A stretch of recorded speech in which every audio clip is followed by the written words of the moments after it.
the 30th of December 2002.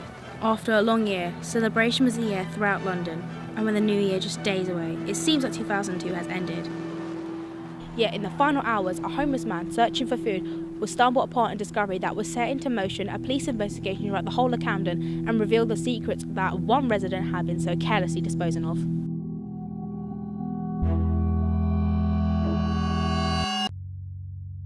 The man had been scavenging for food in bins around Royal College Street, London, when he came upon a bag that he believed to hold fish.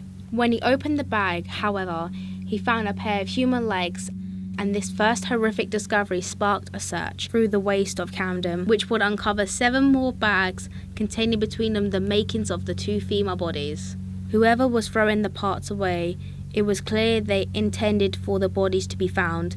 They were taunting the police with how careless they could be and still evade capture. The 2 bodies had been cut up and placed in bins. Identifying features like hands and heads were never found, but luckily the first body was identified. Breast implants in one of the bodies were marked with serial numbers, and the first victim, Elizabeth Valadad, just 29 at the time, was named.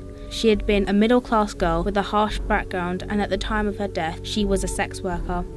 A pattern that will link the victims. The second body was identified through DNA as Bridget McLennan. The cause of death for both girls was strangulation, and the pursuit of potential suspects in the area led police to a local council estate. One local suspect, Anthony Hardy, had a messy history with the police.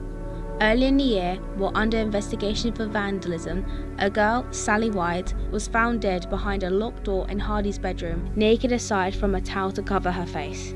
She had a bite mark on her thigh and an injury on her head. He was arrested for vandalism and suspected murder. In a turn of events, Sally's death was put down to natural causes. Anthony spent a short time in jail for vandalism, then the rest of the year as an inpatient in psychiatric wards. Hardy had been fully discharged just weeks before the bodies were found, and on investigation his flat was found unlocked and empty. Most chilling perhaps was the discovery of the torso of Elizabeth Valadad.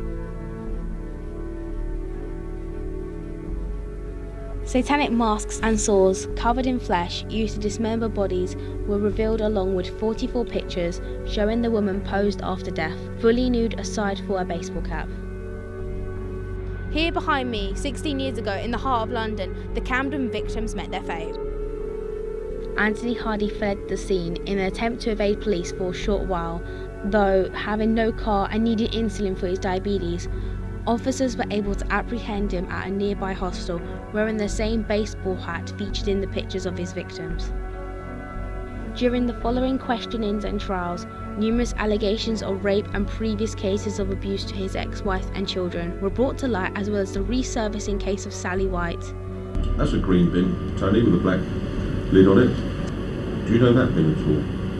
No comment. Have you ever used that bin, Tony? No Have comment. you ever gone to that bin at all? No comment. Never put any rubbish in it? No comment.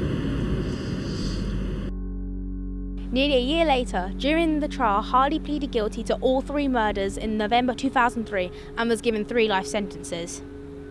Although justice was found for the other victims in question, there were up to 6 further murders under similar circumstances thought to be linked to Hardy, though little evidence can place him at the crimes. You're the only person I believe that knows where those heads and hands are. Your opportunity, please, to tell me now. For the family, not for me. Mr. Hardy, what can you do for me? No comment. Anthony Hardy is still in prison today, and at the age of 66, it appears his fate has been sealed by his own creation.